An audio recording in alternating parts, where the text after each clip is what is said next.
According to DivorceMag.com, approximately 45% of marriages end in divorce. Usually this conflict is all about the parents and their relationship, but do they think enough about the kids? Do they think enough about the effect this drastic change might have on their lives? You may say that sometimes the situation is too serious for the parents to do anything, and the only option is divorce, and I understand that. But with almost half of marriages ending in divorce, or even more in some parts of the country, you can't tell me that some of these problems couldn't be solved.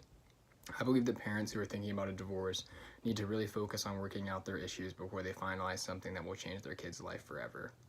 I have some personal experience with this topic. My parents are divorced and so are my best friends. I was very fortunate with my parents' divorce, as they still decided to be friends and go to all of our events.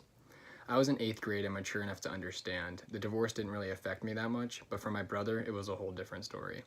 When first moving into a different house, he would cry a lot and be very mad and sad because that's the only way he could cope with something like this happening in his life. And remember, this is the best case with divorce.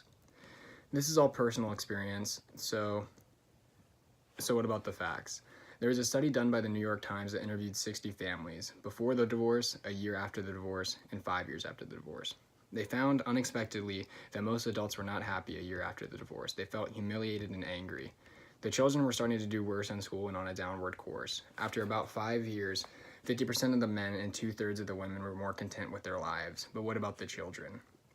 Only 34% of the children were clearly doing well, while another 37% were depressed.